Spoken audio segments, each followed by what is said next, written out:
Chateau de Chambord was built in 1519, and that was by the King Francois I of France. So, obviously, just another fascinating building of the early French Renaissance. He built it as a royal hunting lodge, and it definitely has that fortress feel to it. So you see those massive constructions on the lower levels. There are eight cylindrical towers, which are enormous, and within them are mostly rectangular rooms. If we look at the ground level, you see that Renaissance arcade. So we're going to start at the lower level and kind of work our way up on some of the Renaissance features.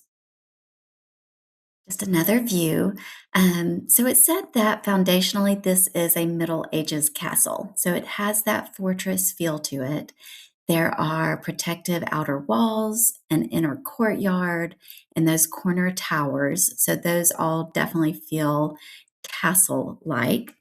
And they say that the king would have purposefully chosen that style, even though it was an older style at the time, as a statement that he wanted to remain in the chivalrous times. So, even though Europe was moving on. So, just an interesting thought question there, that perhaps today we choose styles that reflect or are rooted in a past lifestyle or era that we want to remain in or show the values of, if you will. So, one of the obvious features of this chateau is the roof line. So, roofs were very important in all of French design. So, here we have obviously just lots and lots of fancy ornamentation, dormers, chimneys, rooftop ornaments, and very high pitches or steep roof lines. So the Italians would have used some of these items, so things like lanterns, cupolas, crowns, chimneys, dormers, but never in the quantity or mass that you see on this particular structure. And I love the quote from the textbook, The Story of Architecture, that says, would any Italian skyline ever permit such a mixture of shapes to jostle so violently against each other? It is like a market day crown. One can almost hear the hubbub. So, this is a great view just showing you the floor plan. So, within is that enclosed courtyard. It is 143 feet in that very central hall, and you'll see that Greek cross shape. This structure has 440 rooms. There are 282 fireplaces, and I love this figure. There are 84 staircases. And just a really great view from above, so you get a feel of the overall structure and grounds. So let's talk a little bit about some of those individual features. So Renaissance rules that were applied, you're finding symmetry in the overall floor plan and shape. You see the bands, the stringers that are the horizontal rows dividing each floor. So some of the architecture of pure Italian Renaissance is going to be that we differentiate or separate each floor level.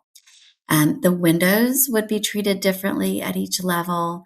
But here we have vertical pilasters that run from the floor to the roof line and that more of a grid pattern. So that's a little off in comparison to true Italian Renaissance.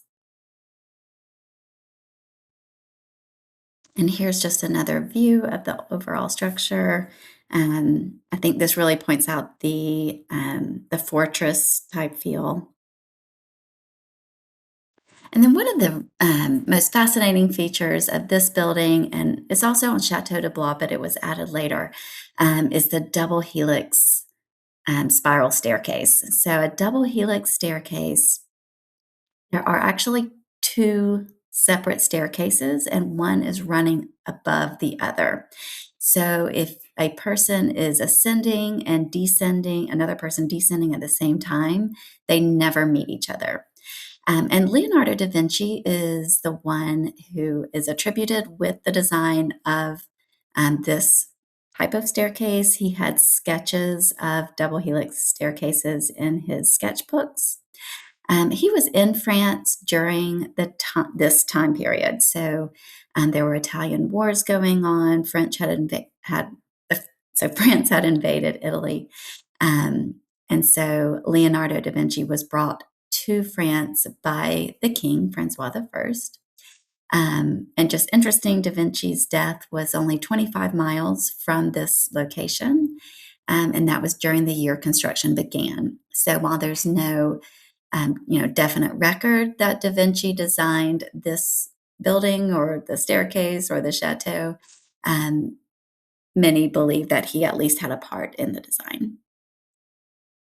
And this view is, with inside looking up at part of that structure of the staircase, and then adjacent to it is that barrel vault with the coffers and just all these really intricate carvings.